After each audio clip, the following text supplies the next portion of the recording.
Welcome, Catherine Kontos. It's such a pleasure to have you today. I'm so excited to interview you and talk about your journey and what you've written in your book, Soul Shaker. I'm so excited. So let me introduce you to the audience here today. Catherine Kontos is a life and business strategist, a speaker, and an author of Soul Shaker, a Whirlwind Awakening. She is a host of an upcoming podcast called Stripped Bare, and it's raw talk, raw people. And she is the founder of Sunhill Retreats, host and organizer of a fully funded Pink Mountain Retreat for great cancer survivors. And just so you know, her book, Soul Shaker, when you buy it, a portion of the proceeds of that book actually go to fund the retreats for cancer survivors, which Catherine will share a little bit more about in the interview. Catherine is a multifaceted, award-winning scholar and professional featured in television, magazine, newspapers, and radio news coverage, influencing her followers as a transformational coach, entrepreneur, speaker, author, and philanthropist who has passionately ignited the fire in their journey and in transforming their life. She's dedicated to philanthropic causes such as breast cancer research, advancement, and awareness. She has hosted, assisted, and has spoken at multiple charity events. Her passion for people, culture, arts, and travel has made her into a very socially dynamic individual.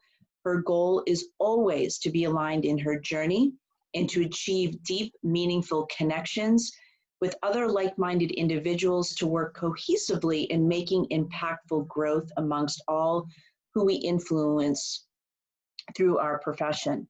As a transformational coach with a proven approach in impacting many in profound, meaningful ways, she believes it takes a community of professionals in their specific fields to create a profound, long-lasting impact. Her search is always ongoing in connecting with such professionals and building a team of A-listers. Welcome, Catherine. So excited to have you here this morning. I want to jump right in. I finished reading your book, Soul Shaker, last week, which was just amazing, inspiring, and hopeful. So without further ado, I'd love for you to share with us, tell us what it was like to be on the brink of losing your business, your marriage, and your health all at the same time. First, Jennifer, thank you so much for having me here today doing this interview. I find it's very important to spread any hope, especially today with what we're going through. And that's what Soul Shaker is about. It's about a journey of a person, which was myself, my personal journey, my memoir of what happened to me during a very, very bleak time in my life. So what happened is I did lose my business at a time where I had just launched it. I was feeling very ill and I had to stop it. A couple of months later, I found out I had cancer, and it was a stage 3 triple negative cancer, very aggressive forms, growing at a 70% rate. And at the same time, a few months later, I ended up divorcing. So it was a very, very dark time. I would say probably the darkest time of my life, where everything just seemed so bleak, and I could have lost hope, and I almost did. But there was something inside me that I knew that there was always something beautiful that could be happening, even in the darkest moments. It was a complete nightmare for me. It was like I was living in hell, and I didn't know when this hell would stop, because every time I thought I was coming up for air, I felt like I was getting knocked down again. Mm. And, you just feel the sensation of drowning and trying to breathe, I was really trying to survive. And through that survivorship, trying to survive, I just kept, for me, it was my daughter, just, holding on for my daughter in those darkest moments.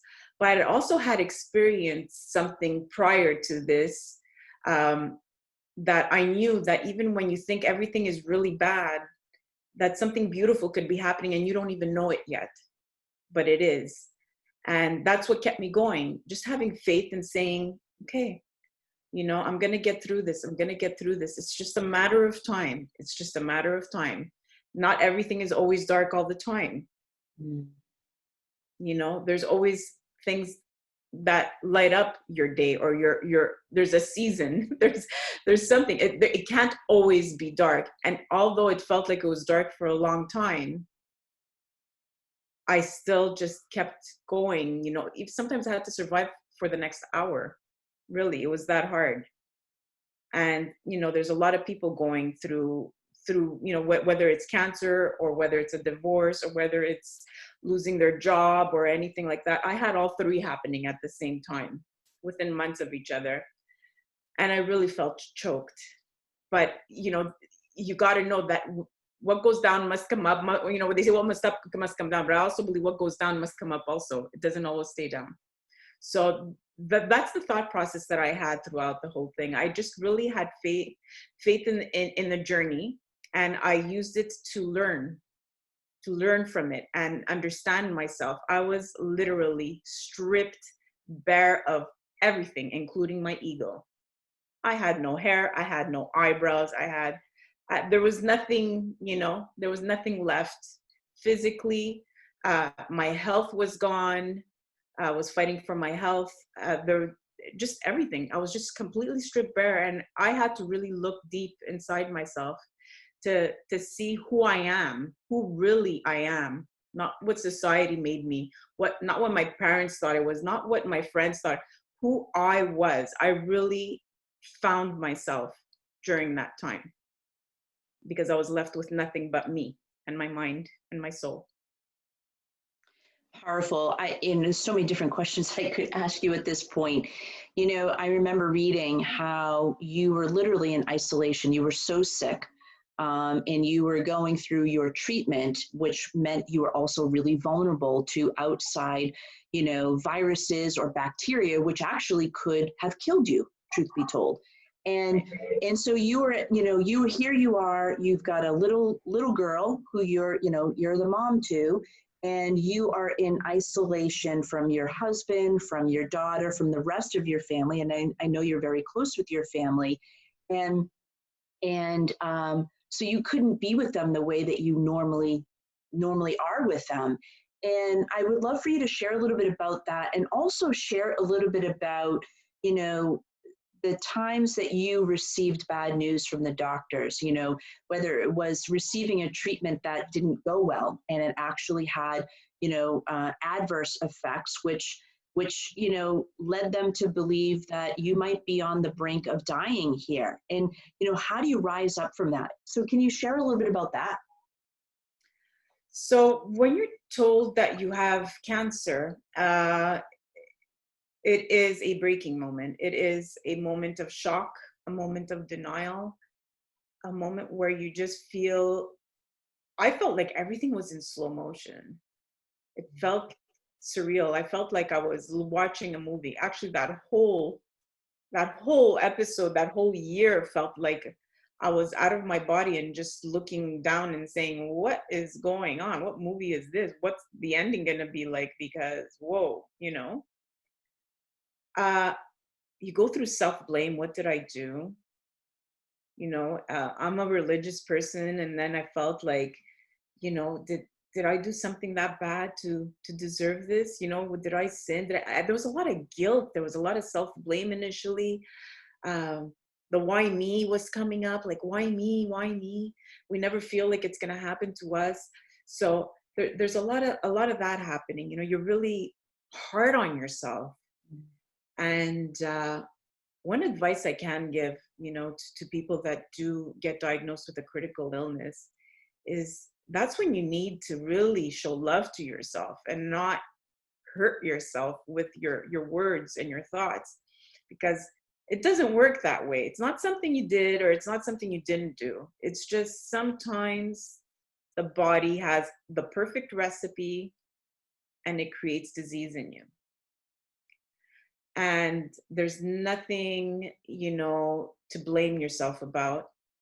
It's a time where you actually need to, like, really take care of yourself and really love yourself throughout that whole thing, because you don't deserve that. You have the physical issues, you don't deserve also the mental stress that you'll put on yourself.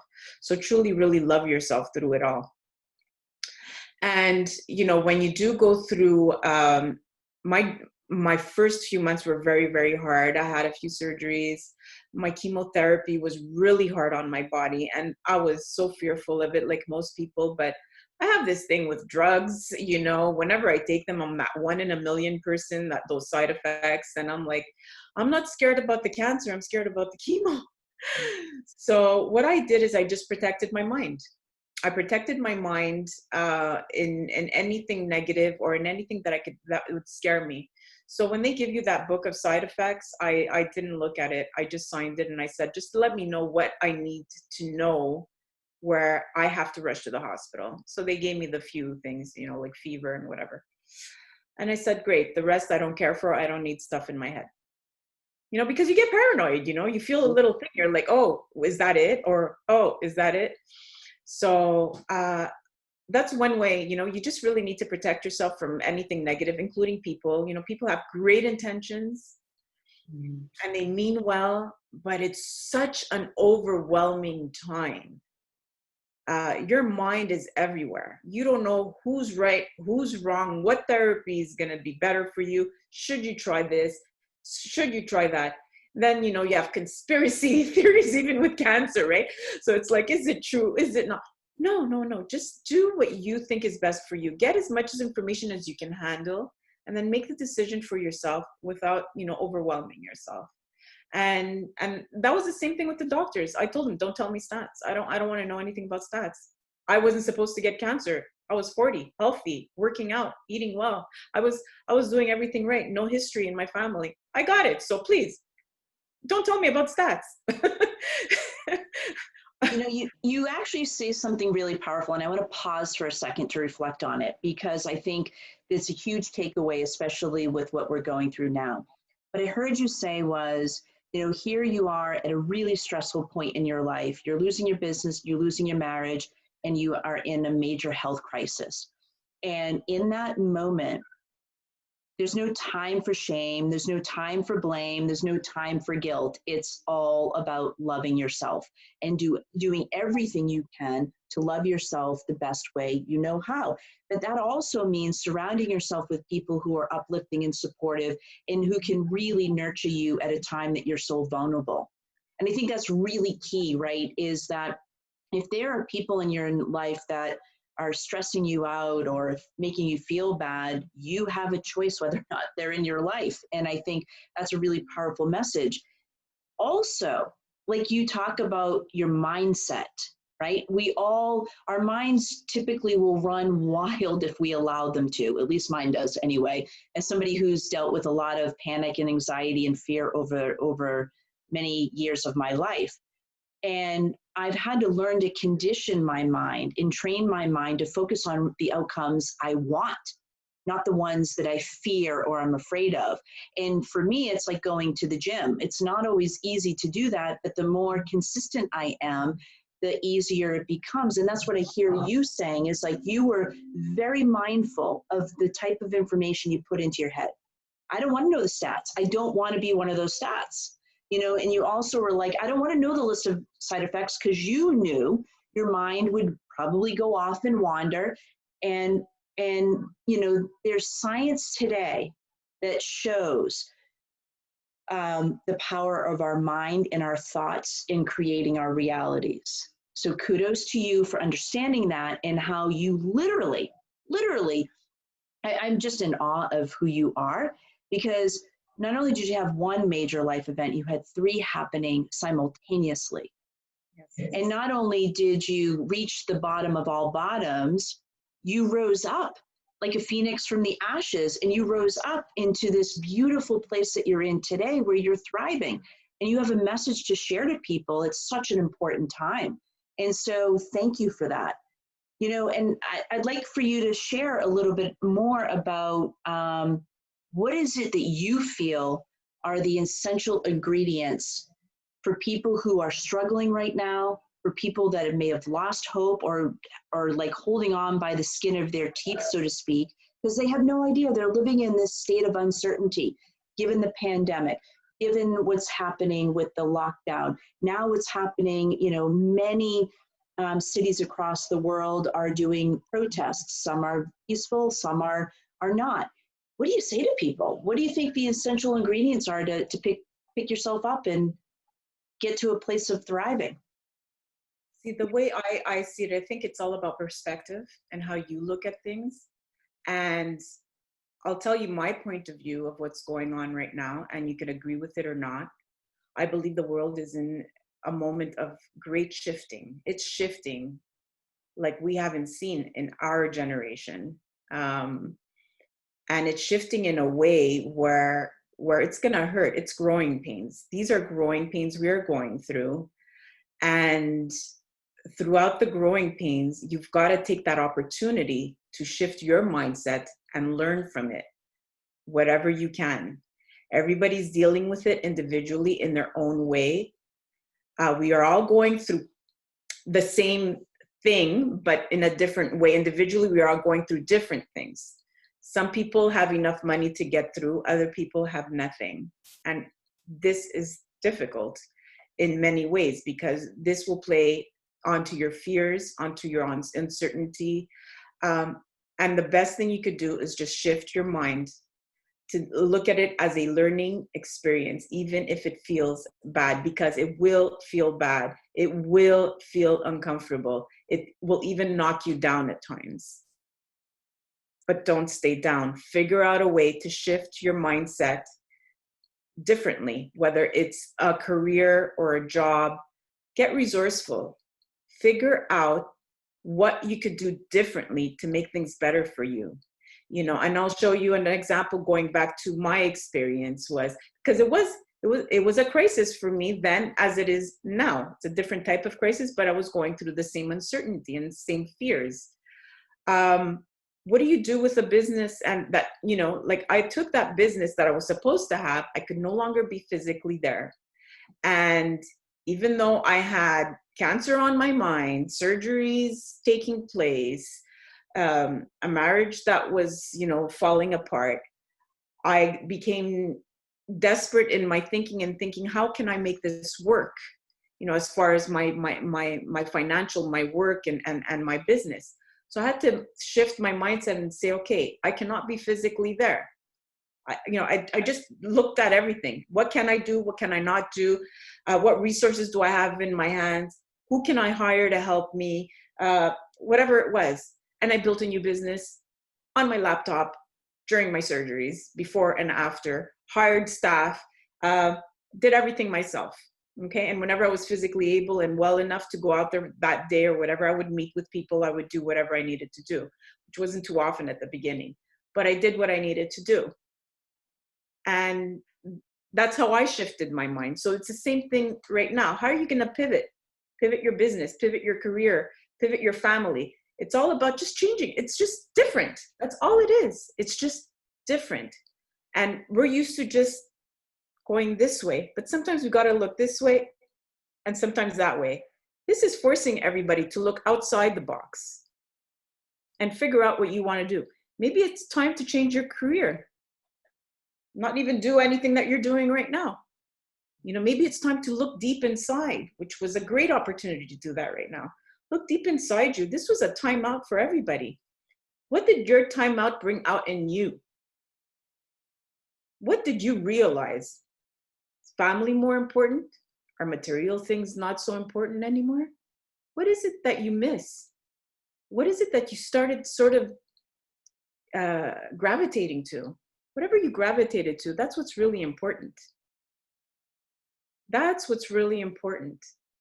So whatever you gravitated to, don't forget it once everything opens up, because then you lost the whole point of this huge, huge, unprecedented learning experience. My goodness, families spent time with their kids. This wasn't a vacation. This wasn't a week or two vacation where you were somewhere tropical or whatever. This was time. You had no choice, but you had to face your husband. You had to face your wife. You had to face your kids. You had to spend time with them. when would kids get an experience where they spent months with their parents like that? Where they're playing Monopoly, they're playing games, they're playing basketball, it's like whatever it is. Never, never, never, never. We're going to have amazing leaders. This next generation, my goodness, I'm so excited to see what they're going to do. That's brilliant. You know, so I'm going to ask you a bold question. So looking back on having, you know, lost your business, lost your marriage, and having, you know, had, you know, stage 3 cancer, a very aggressive form of cancer, do you see any of that as a blessing now? Absolutely. Share more about that. Right. People are like, you know, I took cancer and I looked at it as I look at it as a gift, because the way I was living, it wasn't my life. It was everybody else's version of my life. That's what I was living. I wasn't living authentically. I wasn't living for me. I was living for everybody else. And when that happened to me and I was stripped bare of everything, I had to find who I was and what I wanted. Your perspective changes.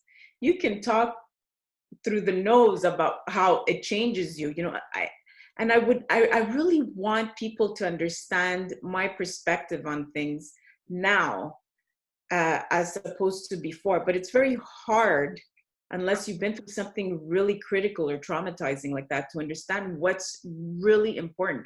We only have one chance at this life.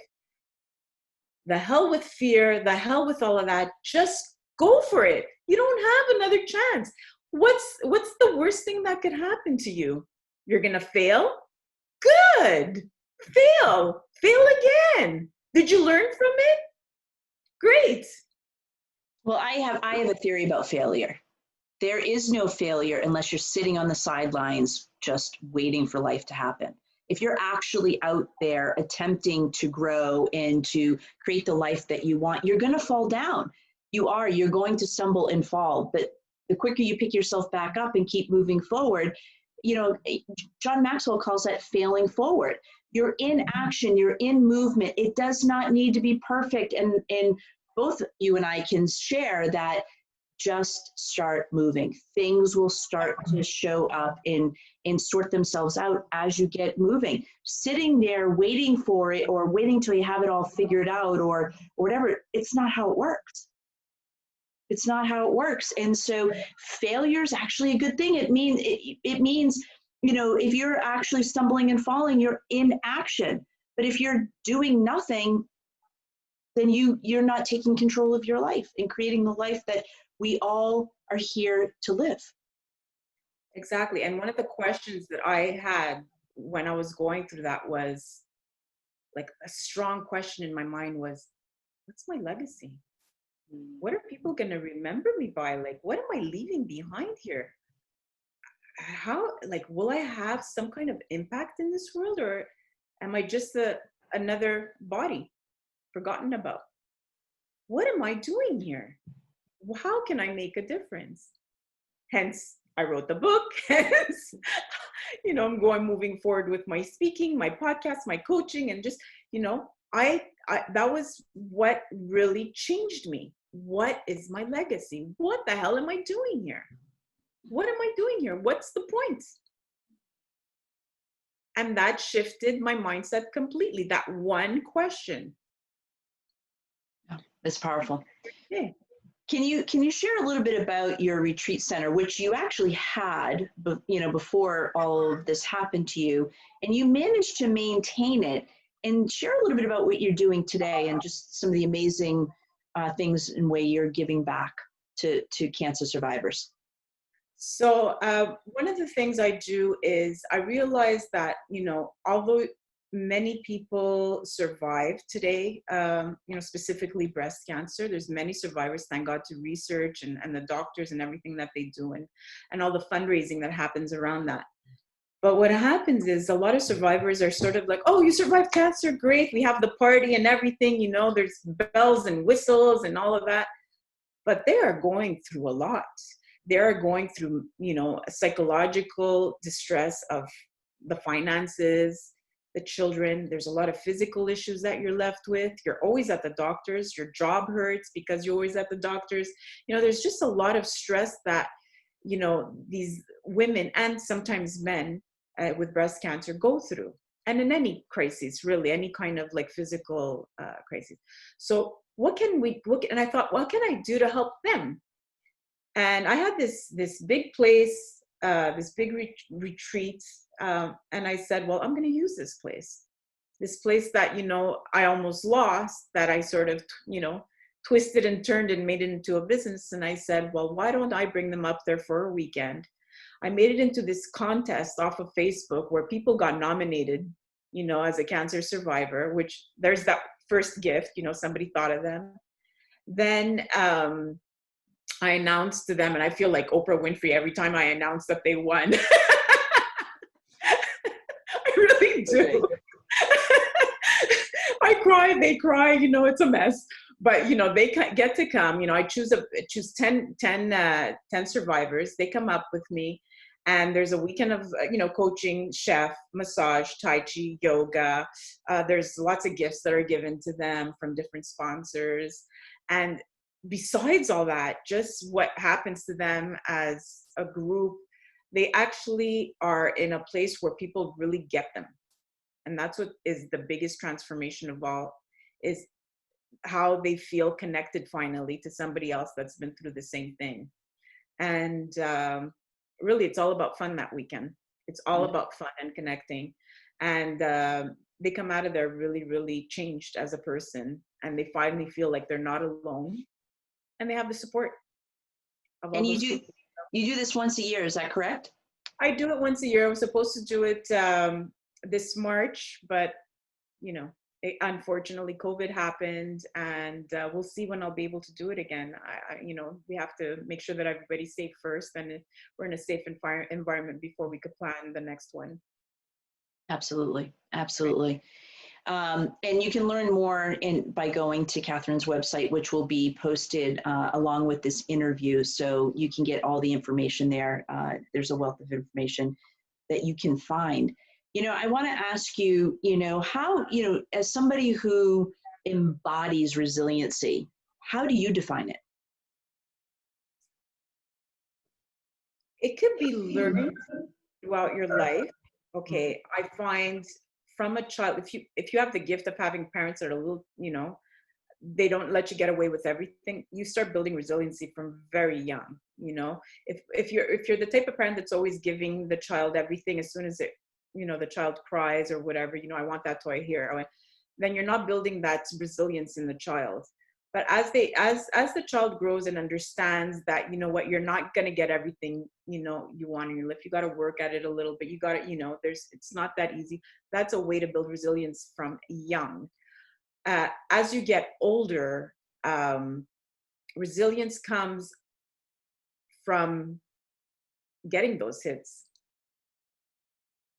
You know, there's no easy way around it. You can't just say I'm resilient. You're getting those hits, and it depends how strong you feel inside to get them each time. How long do you stay down? It's not about not getting hit, or it's not about like, oh, nothing bothers me. No, you're not resilient. You're a robot. Okay? It's about getting those hits, but it's how long do you stay down? That makes the difference. When you become resilient, you're going to get hit. You're going to get thrown down. It's going to hurt. You're going to cry. You're going to whatever. But are you going to stay there for months, weeks, days, hours, minutes, and sometimes nothing? Some people, two people could get hit with the same thing. One person will knock themselves out, and the other person will be up in a couple of days and saying, okay, well, I cried. I did whatever I had to do. It hurts. Okay. Mind shift. Mind shift. Mind shift. That's what it's about. And the more practice you get with that mind shift, it becomes automatic. Absolutely, it does. And it also, what I hear you saying is, you know, we can't control what happens outside of us, but what we can control is our response to it. And life is going to happen just like storms happen, right? There's big storms that happen. Sometimes we know when they're coming. Sometimes they're come up unexpectedly, and that's just a fact of life. And what I hear you saying, it's really about how we choose to respond.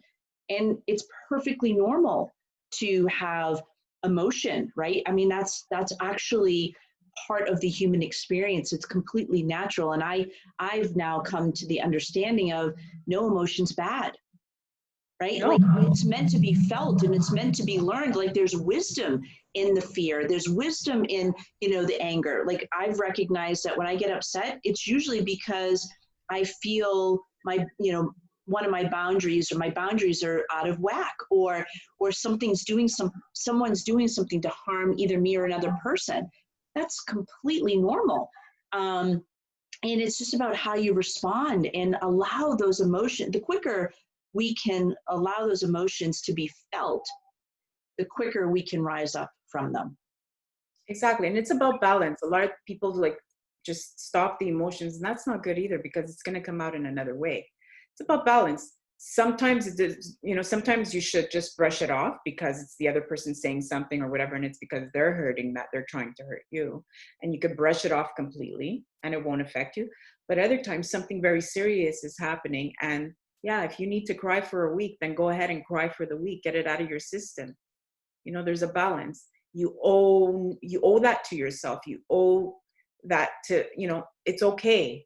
We got to know that it's okay to feel whatever it is that we're feeling, whatever we're going through. But, if there is an opportunity, when you'll know when it's like, okay, it's enough. It's enough. I think I could move on now. I think I could move forward now. And you just shift and always just love yourself unconditionally. Stop judging yourself for crying. Stop judging yourself for being angry. Just figure out why you're crying. Is there a good reason for it? Like, meaning, or is it because you allowed? Could you have stopped that?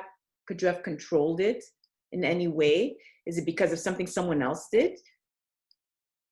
We are in control of how we feel and how we get affected. Sometimes it's okay to cry. Sometimes it's because somebody else made us feel that way. And you just got to balance it out and figure out. It's all about awareness, self-awareness. The better you know yourself, people say, "Oh, meditate and whatever." Yes, the reason why people meditate is because you really get to take out all the noise and figure out who you are, how you feel. So when you're feeling all like, sometimes overwhelmed and so much, I can't. That's when you have to stop everything. Eliminate all the noise, eliminate all the voices, the advice, the opinions and whatever, and figure out really who you are and how you feel. And the next time something near that happens, you'll know. You'll be like, "Oh, I've already been there, done that, not interested." Perfect. Thank you so much. Your story is just, so inspiring and something that I think we can all learn from, even in the times that we're in now.